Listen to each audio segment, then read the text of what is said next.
بسم اللہ الرحمن الرحیم۔ السلام علیکم۔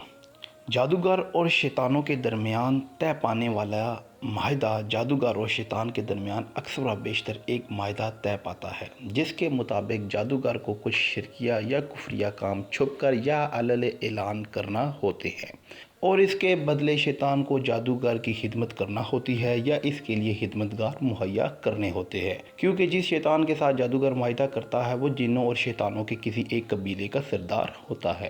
چنانچہ وہ اپنے قبیلے کے کسی بیوقوف کو احکامات جاری کرتا ہے کہ وہ اس جادوگر کا ساتھ دے اور اس کی ہر بات تسلیم کرے، چاہے وہ واقعات کی خبر لانے کا کہے یا دو آدمیوں کے درمیان جدائی ڈالنے کا یا ان میں محبت پیدا کر دینے کا حکم دے یا خاوند کو اس کی بیوی سے الگ کر دینے کا آرڈر جاری کرے۔ اس طرح جادوگر اس جن کو اپنی پسند کے برے کاموں کے لیے استعمال کرتا ہے۔ اگر جن اس کی نافرمانی کرے تو جادوگر اس کے قبیلے کے سردار سے رابطہ کرتا ہے، مختلف تحائف پیش کر کے اس کو یہ ظاہر کرتا ہے کہ وہ اس سردار کی تعظیم کرتا ہے اور اسی کو اپنا مددگار تصور کرتا ہے۔ چنانچہ وہ سردار اس جن کو سزا دیتا ہے اور اسے جادوگر کی خدمت کرنے یا اس کے لیے خدمتگار مہیا کرنے کا حکم صادر کرتا ہے۔ یہی وجہ ہے کہ جادوگر اور اس کی خدمت کے لیے مقرر کیے گئے ہیں اس جن کے درمیان نفرت ہوتی ہے، اور یہ جن خود جادوگر کو گویا اس کے گھر والوں کو پریشان کیے رکھتا ہے۔ چنانچہ جادوگر ہمیشہ سر درد اور بے خوبی کا شکار رہتا ہے اور رات کے وقت اس گھبراہٹ طاری رہتی ہے، بلکہ گٹھیا قسم کے جادوگر تو اولاد سے بھی محروم ہو جاتے ہیں، کیونکہ ان کی خدمتگار جن ان کی اولاد کو ماں کے پیٹ میں ہی مار دیتے ہیں، اور یہ بات خود جادوگر اچھی طرح سے جانتے ہیں۔ اور کئی جادوگر تو صرف اس لیے جادو کا پیشہ چھوڑ دیتے ہیں کہ مجھے یاد ہے کہ میں نے ایک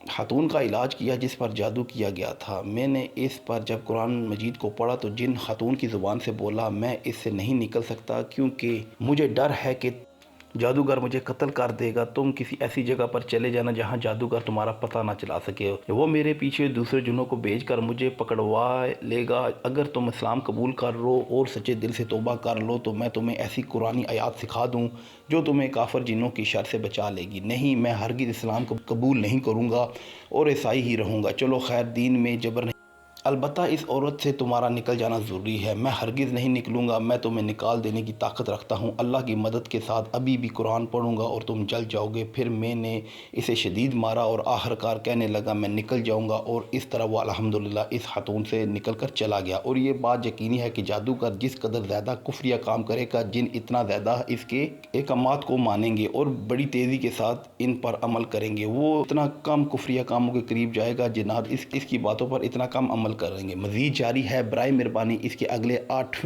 حصے بھی دیکھ لیجئے، انشاءاللہ آپ کو بہت فائدہ اور معلومات حاصل ہو جائے گا۔